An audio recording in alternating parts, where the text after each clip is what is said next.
So Quinta Brunson was just on Jimmy Kimmel, and she said some really lovely things about you. That's actually incorrect. It's pretty contentious, and we're not on speaking terms currently. She knows she needs me, and so we're working through it. I feel like the show really moves at the speed of fun when it's all seven of us, and we sort of ping pong off of each other and see how far we can take a joke. My favorite is when Gregory comes into the teacher's lounge with a new hat and people just absolutely rip him to shreds. Would you say it's unmissable, Kevin?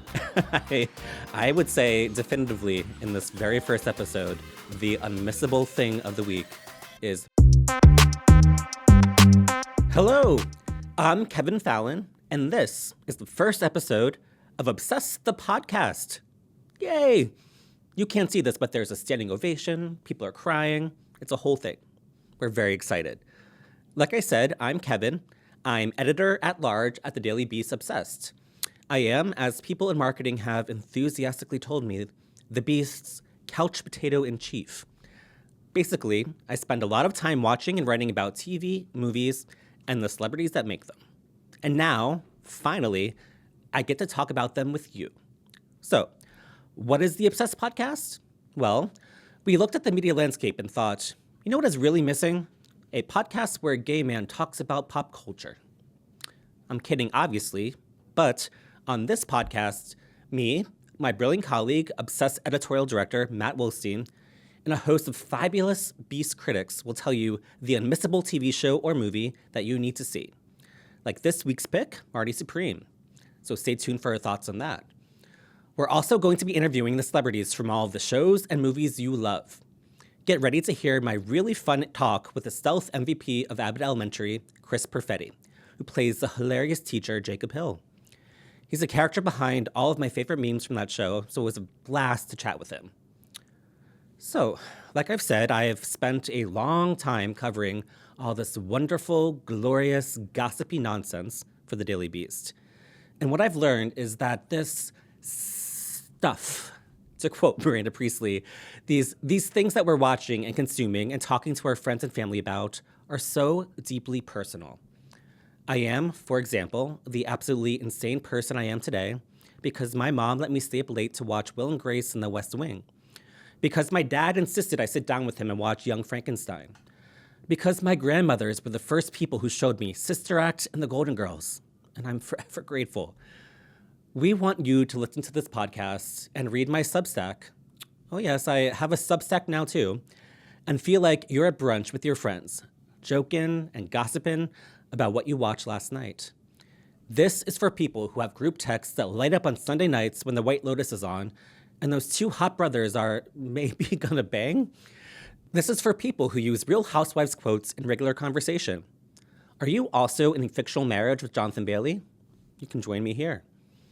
If we do this podcast right, you're going to feel like I'm one of your friends who you send memes back and forth with in the group chat, which all of us know is the most intimate relationship a person can have.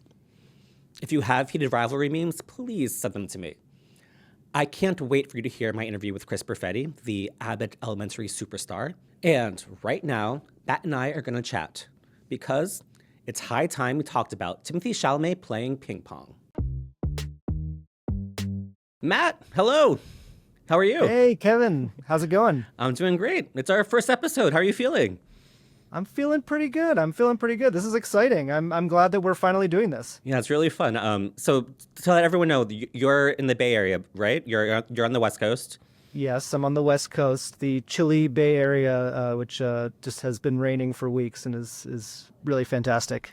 Well, I can't say the weather here in New York is much better, but we're happy to be doing this from both coasts, and we're going to be chatting about Marty Supreme. Yes, the movie of the moment, I would say. Yes, I giggle literally every single time I talk about the Timothée Chalamet ping pong movie. I can't believe that series of words is a thing that exists.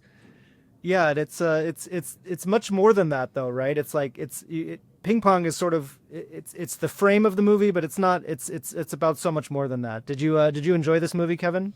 I had a lot of fun. I described it as like being shot out of like an electrified slingshot. You kind of, it starts going and you're just like off to the races. It's this endless gauntlet of challenges and misfortunes that Timothy's character Marty has to overcome, and it's just one thing after another. It's kind of exhausting, but also like very sort of invigorating and exciting. Yeah, that's the Safdie brothers, right? Yeah, remind me. Or in this case, one Safdie brother. It's Josh Safdie who did this one of the Safdie brothers, and it reminded me a lot of some of their other films like Uncut Gems and Good Time, and that sort of like again like that relentless energy, the sort of very like anxiety-inducing pace of it all. Yeah, it does feel like a leveling up in some ways too. Like it's an even bigger scale than Uncut Gems, and it's especially with the period. It's taking place in the 50s, and he just like totally transformed New York in this incredible way. So yeah, it feels like this movie is already doing probably better than any of the other movies that they've done, and also I think has a lot more chance to reach a wider audience and pick up some awards too, which we're already seeing with Timothée Chalamet at the Critics' Choice. I know I feel bad for him a little bit because he won this like very major award for his acting, and I think he deserved it. I think he's great in this movie, but now all anyone talks about is him talking to Kylie Jenner in his speech. Yeah, that was I guess that was him trying to humanize himself by professing his love for a reality star. Does that work? I don't know. I don't know if that sort of like makes you a man of the people that you're dating a Kardashian. Yeah, I also liked that he pretended to be nervous when he got up to do his speech. He was like, "Oh, I'm so nervous," which is the opposite of his sort of Marty Supreme persona that he's been putting out on the campaign trail so far. So I don't know if that was also calculated to be like, I'm not actually as overly confident as you think I am. Yeah, and I don't know if I'm alone in this, but I've found him to be just very annoying on this whole press tour. He did that thing on the top of the Sphere where he's shouting like, watch Marty Supreme in theaters December 25th. And it sounded like he was basically like trying to talk to the pilot of an airplane by shouting through the engine. Like he was so like overwhelmed and the sound was so bad. He was just like screaming and stressed. And just beyond that, I feel like he's trying to project coolness in a way that to me is kind of just very loser behavior. I don't know if it might be just me, but I've just found him to be so insufferable on this press tour. Well, first of all, I would be very stressed standing on top of the Sphere as well. That's fair. That was terrifying for me just to think about. I have no idea how they got him up there, how they got him back down, but I didn't like any of it. I didn't like watching it. And he's also, I mean, this isn't new to this season, but he's been giving such like pompous quotes in all of his press interviews about how he wants to be considered one of the greatest, how he's been giving, all-time great performances in his last few movies, and it's about time that it's recognized. It's not very humble, and I think that people kind of expect just like the smallest amount of humility from stars, and we're not getting it from him. Yeah, well, so how do you think this is going to play out? Because so last year he had A Complete Unknown. I was convinced he was going to win the Oscar for that. He obviously lost to Adrian Brody for The Brutalist, who got his second Oscar. And I was pretty surprised by that. And now it's sort of set up to happen again, where he's up against Leonardo DiCaprio, who could win his second Oscar for one battle after another. So there's this sort of choice again that the Academy voters have. Are they going to pick the, quote unquote new guy, the young guy, Timothée Chalamet, or are they going to reward a sort of veteran, older, middle-aged actor for the second time? It's a very oddly similar decision that people have to make. Or they could go with someone else, like Michael B. Jordan for Sinners, who I think would be a great pick. Or I know Wagner Moura is getting a lot of attention for Secret Agent as well. So yeah, you're an awards expert, Kevin. So what's your take? Well, it's really kind of a funny thing because it's the complete opposite of how they treat actresses, where they hate young actors. The way that they sort of, crown a new ingenue pretty much every year and ignore the veterans on the actress side. On the actor side, they really, really don't like to reward young players. It's funny that Adrian Brody won last year because previously he was the youngest winner that's ever been before. Yeah, he was kind of the exception, right? Yeah. So I think that he has a hard road ahead of him to win this Oscar because of that fact. And because the Oscars kind of don't like being cool. As much as I was just talking about Timothy being irritating to me, he is considered cool to the rest of the world. And the Oscars don't like that. We've seen it all the time. We saw it last year when Demi Moore was probably having one of the coolest comebacks that we've had in a very long time. And she was passed over for a younger ingenue in a very small indie film with Nora and Mikey Madison. We saw the Oscars ignore what I think is one of the best supporting performances of the last decade with Jennifer Lopez in Hustlers because, again, I think that bias against rewarding these movies and these stars that we consider to be cool. And now with Timothée Chalamet, specifically this movie, Marty Supreme, the Safdie brothers have that cool factor going for them. And the Oscars have pretty much ignored them completely over the years. So I think that's not working in his favor. But he is on a roll. I think the Critics' Choice Awards win is a good one. That's going to set him on the path. I imagine that he's going to be nominated and also win at the newly named Actor Awards, which used to be called the SAG Awards. Yes. May they rest in peace. So I think that he will have momentum in his favor, but I do question the Academy's willingness to give him the gold. Yeah, I don't know. I feel like this could be his time just because people are embracing this movie in a different way than they have embraced, some of the other Safdie movies. But you're right. It is sort of like become a little too cool with young people. I think you see that also with his co-star Odessa Azayan, who I love in the movie. She's also so great on I Love L.A. I would love to see her get nominated, but I just don't really see that happening considering how crowded that Best Supporting Actress field is either. Yeah, and she's also up against another cool comeback with Gwyneth Paltrow, who's making her big return to movies in this role. Right. And I can't ignore her. I loved her in this movie. What do you think about this? Because I was so happy to see her on screen again. She looked so comfortable. She oozed this like movie star glamour that I think is so often missing in movies today. I was so happy to see her back. Yeah, so was I. I mean, she's fantastic in the movie. It was just great to see her acting again, which she has not done in a very long time. She's been in some movies, but I'm not sure there was that much acting in those movies. Famously, she forgot that she was in one of the Marvel movies, which makes me question how dedicated she was to that role of Pepper Potts, I believe.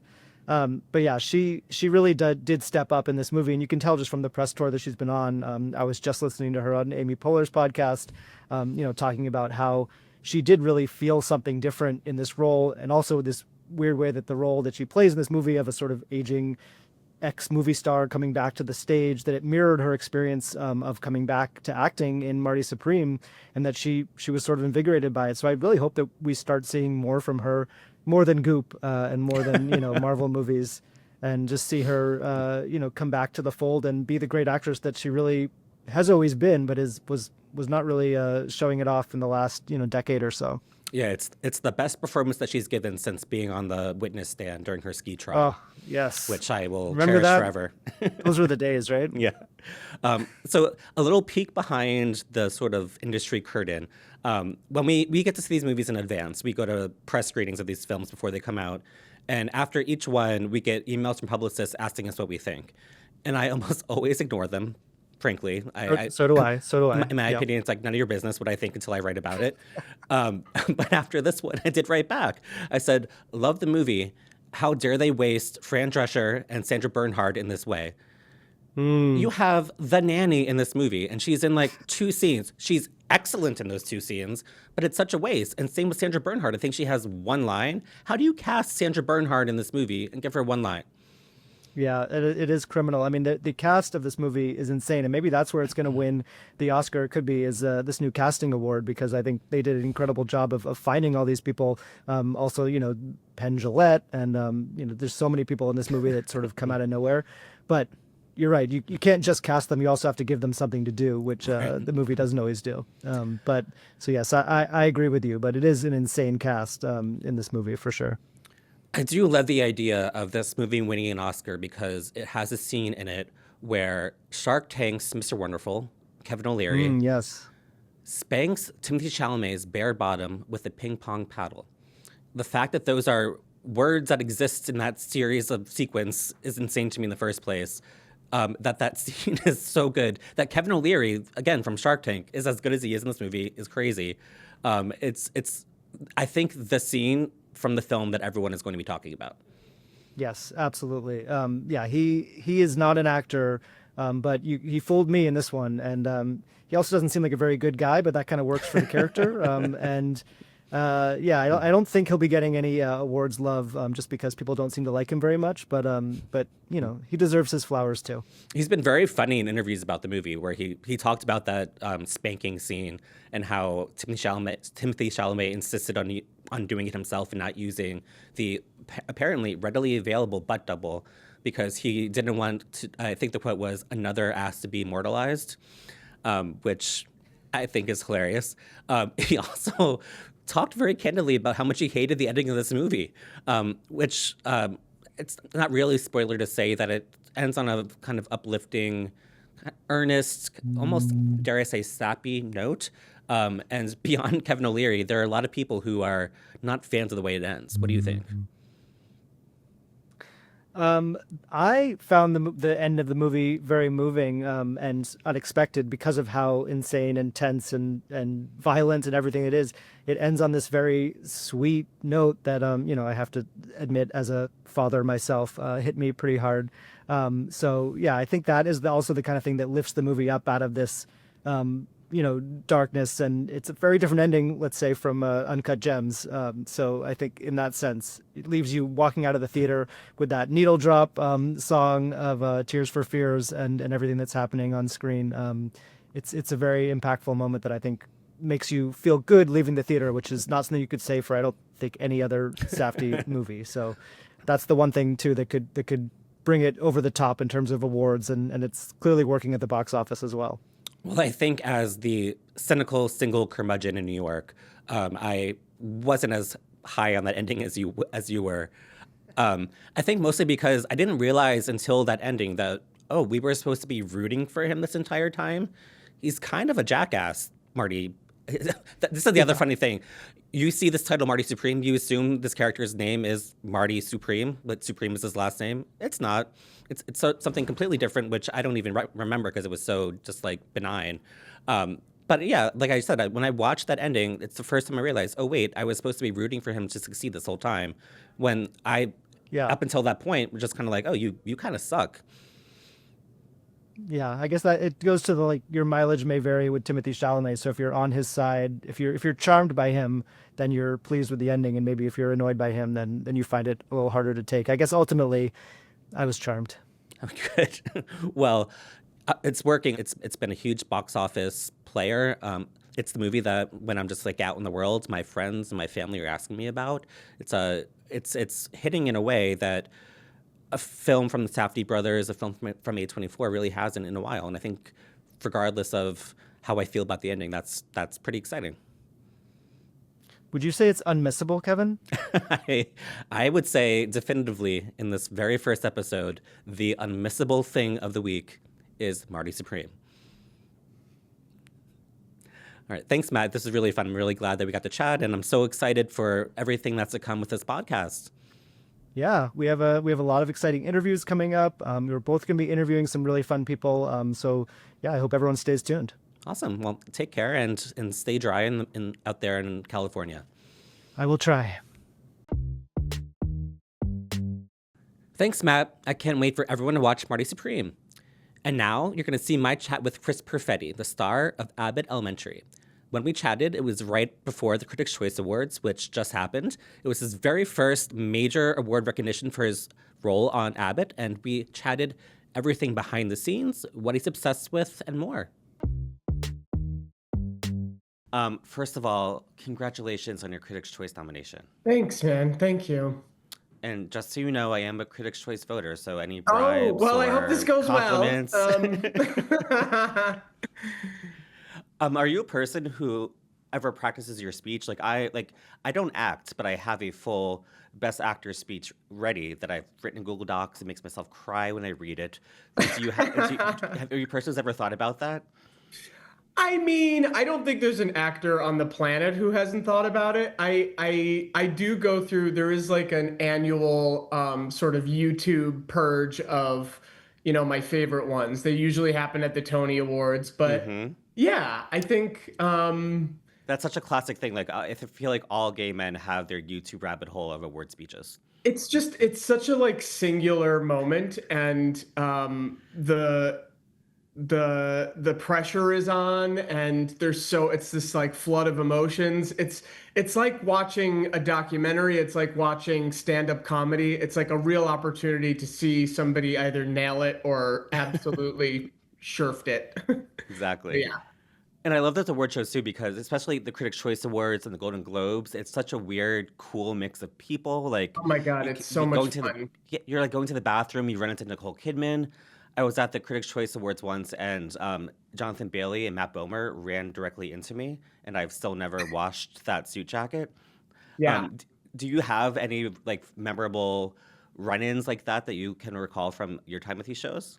It happens without fail every time. It usually happens on the carpet. I'm you know, it's like a can of worms there, and you're kind of like shoulder, next to everybody. And I usually like turn around and I'm like, oh my gosh, it's, my favorite person, Laura Dern.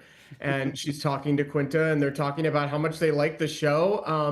Yeah, it's a surreal experience. It Yeah. also like happens um usually smack dab. These things are right in the middle of our production schedule. And so, we literally go from shooting that Friday night to shooting that Monday morning, and then over the weekend, we're getting all dressed up, and people are telling us, that they are fans of the show, or it's just an amazing moment to kind of like look back while we're in it and see, what we've done and the effect that it's had, and um, yeah, it's wild. It has to be the coolest thing to like realize that Laura Dern is watching something that you're doing for work every day and she likes it. That's be so amazing. It is amazing. It's like most of, like every day since I've had this job, it's a weird sort of pinch me moment that I feel like will maybe settle in somewhere down the road. But right now, I'm just sort of like, doesn't make sense. Yeah. And for people who don't know, one of my other favorite things about these shows is that there are tables where like the entire cast of a show will sit around, the entire cast of a movie will sit around, and there are bottles of tequila and champagne and vodka in the middle of it. And different tables have different vibes. There are tables that are just ripping shots and going crazy, and there are the prim and proper tables that like don't even touch it. I'm very curious, like what is the Abbott Elementary vibe when you go to these things? Oh man. I mean, they have since learned to give us the day after these events off. Yeah, we're a mischievous bunch. It's so much fun. I mean, I would say the majority of what I think is so exciting about these nights is that I get to just be with these people that I love outside of work. And we usually christen the table with a shot of whatever's there, and it's just a blast. I mean, it feels like a real celebration, and as I said, we usually don't have to go to work the next day, and so we like to soak it in. I'm picturing you guys going to a karaoke bar afterwards and recreating that iconic scene from Abbott Elementary. This is a great idea. Yeah, you should do it. And you should do your hard rock performance again. That was like such a breakout moment for your character, I feel like. Everyone saw him in a new light. Yeah, yeah. I mean, I feel like running into your ex at a karaoke bar, there's no there's no way that's not gonna be kind of a pivotal moment.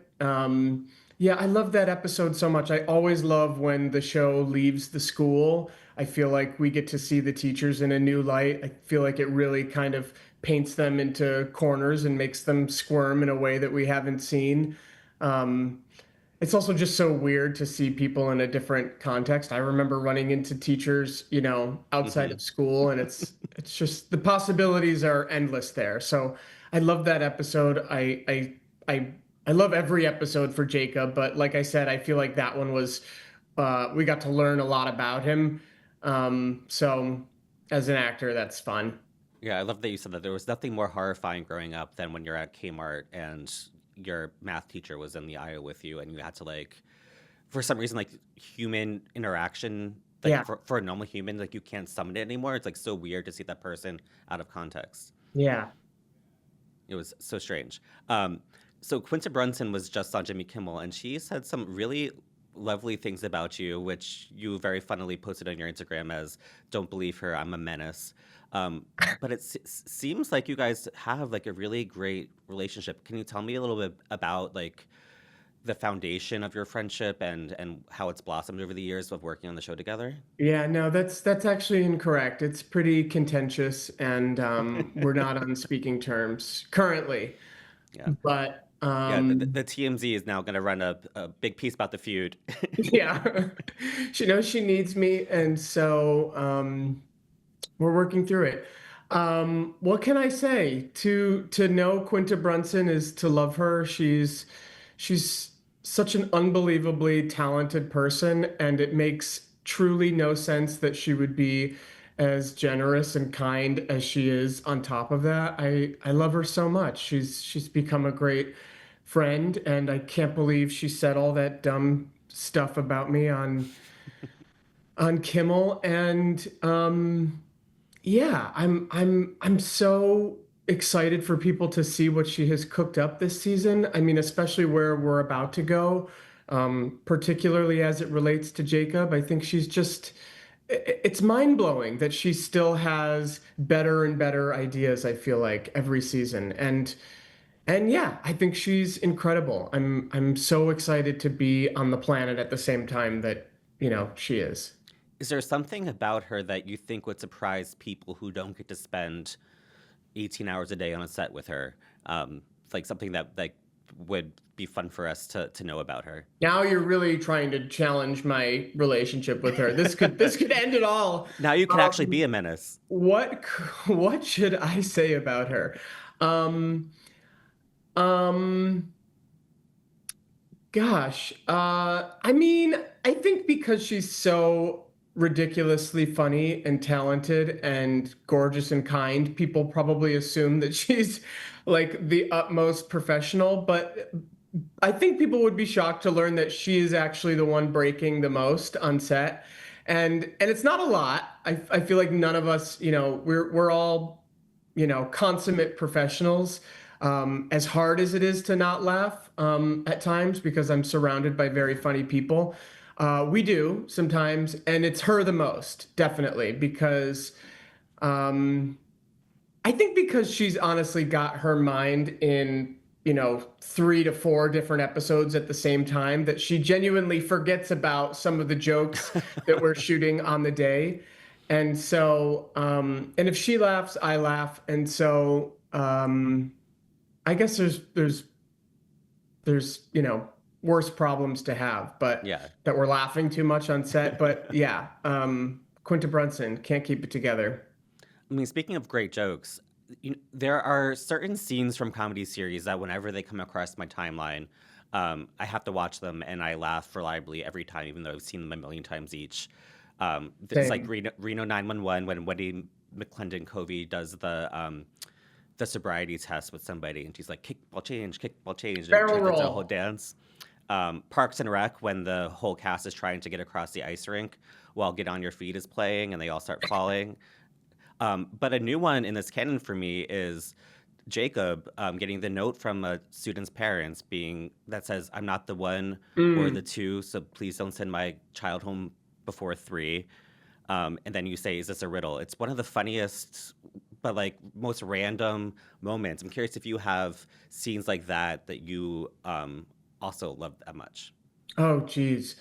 I mean, I feel like, yeah, I just want to give props to that letter, a truly gorgeous piece of writing. Um, I feel like for me this season it's been the cold opens. I feel like every season we're just sort of like slightly tightening the focus. We're just really improving upon whatever we did last year. And I think the cold opens this year are so funny. I feel like um yeah, it's just almost like an episode within an episode. It's like what happens if you can make a 1 minute episode as opposed to a 25-minute episode. And so we're about to do one that I think is so dumb. And I cannot wait to do it. It's also an opportunity where, most of the cast is usually together in the scene. And I feel like the show really moves at the speed of fun when it's all seven of us and we Yeah. can sort of ping pong off of each other and see how far we can take a joke. And yeah, it usually has nothing to do with, the ensuing story. And so we get to just like take some weird idea and see how weird we can make it. Uh, my favorite is when Gregory comes into the teacher's lounge with a new hat and people just absolutely rip him to shreds over the hat. Um, Or when Barbara thought that every white actor was a black yeah, actor. That was yeah, a great that one. is the gift that keeps on giving. We show no signs of slowing on that. I feel like there's still a lot of mileage in that joke. Yeah. And one of the things that I really love about when a show has the gift of going on for a long time is that you get to know the supporting characters in a more deeper level. And you mentioned that there's really cool things coming up for Jacob. What is happening right now for Jacob that's going to happen in the future for us to get to know him a little bit better? Yeah, I mean, um, seemingly he's got sort of all of his ducks in a row. He's got this new incredible love in his life. His two best friends are, finally together. I'm trying to think of what I can say without spoiling stuff. Without But having I mean, ABC call you. it wouldn't be, yeah, without Quinta calling me right now. Um, I think one of the things I love so much about this show is Quinta has a real knack for um, giving characters what it will take to make them thrive, and then watching what happens when we take them away. And so that is not to portend that any of those things are going to go away, but Hmm. yeah, we really get to see Jacob try to plug a lot of holes in the boat. He's really kind of managing a lot this year, and we really get to explore who he is as an educator. And he gets to he's kind of like forced to grow up in a way and kind of go after what he wants. Um, that is so vague, and I know you're so excited by that answer, but So juicy. um, yeah. I have a real soft spot for Jacob because I obviously never had a gay teacher growing up, or at least a teacher who knew he was gay. I had a few that I had suspicions about. Um, but so I often wonder what it must be like for kids to have a role model like that who is an openly gay person, who is an educator, who has a position of influence and power in their lives. I'm curious if you've ever thought about that, or even if maybe you had someone in your life who was like that, that you did get to look up to, that maybe influenced some of how you think about Jacob. You know, those days were like a bit of a wash for me. I'm like, I simultaneously have like very vivid memories of some days, and the rest of it is kind of like a blur. I I Hmm. I think my artist brain was kind of like locked in even from a young age, and so I was a terrible student. I pissed a lot of teachers off, and and I like I said, I remember a lot of them very well, but um I don't remember having a teacher like Jacob, and what I love about playing him and what I love about the way that Quinta crafted him um, is that yes, he is for a lot of students, and we get to kind of explore this season. He can be sort of a beacon or uh, in a way that the other teachers can't. I think it was really important from the jump to kind of like paint a totally full picture of a very authentic person, but not make it kind of the crux of his character. I think even the way Quinta handled like introducing that Jacob was queer by not sort of having some like coming out episode Hmm. or making it a secret or in any way have some sort of like negative connotation. I think uh, for network TV is not, not revolutionary. I think it's a generational thing. And Quinta was just like, you know, it's 2025. Teachers are queer. They have been forever. Like, why are we gonna spoon feed something to people? It's also sort of baked into the idea, a mockumentary wants to feel as real as possible. And we are a sitcom, but we are also trying to dupe you into believing that this could really be happening somewhere. And so, yeah, it just felt real to me. I think our writers and particularly Quinta are really sensitive to that notion that like this is an element of this character and there's beautiful things that we can talk about it as it relates to that. But we've had a lot of sitcoms where um, uh, the gay best friend is solely and exclusively that. um, and I think any queer person, I think any person who's underrepresented in storytelling will tell you that like um, it's a beautiful gift when you get a fully formed, um, flawed character that you feel like speaks to your experience, and that's what we're after. Yeah, and that's another one of the all-time great Abbott scenes when Ava says, "Wait, he met you," and he said, "More?" Yeah, That's such a great scene. she sucks, but she is funny. She is. She's got a Um, point. so obviously, we're called obsessed here, and we love just ranting, raving about the things that we're obsessed with, and with all the TV shows and movies that we think are unmissable. I'm curious for you, like, what is the thing that you're watching right now that you're obsessed with? I mean, super late to the game, but I'm absolutely cranking through Only Murders in the Building. I feel Hmm. like, we've had some longer days on set for us, which is not normal. And so I have occasionally, if I don't have to be up at the crack the next day, I have been making my way through that. And it's just my kind of comedy. I love how odd it is. I think Johnny, who made it, is really sort of tapping the New York theater community and really showcasing all the brilliant eccentricities of those actors. And I just love it so much. It's so good. I live near the building where Oh my God, how that is the cool. actual building. So Yeah, whenever I walk by it, I'm like looking for dead bodies on the ground. yeah. Luckily, I haven't seen any. My last question before we wrap, on this idea of obsessed and what's unmissable, I have my own answer for you for this, but I'm curious what you think or what you would tell people is the project from your career that you think would be unmissable for them that you would hope that they would watch and be obsessed with.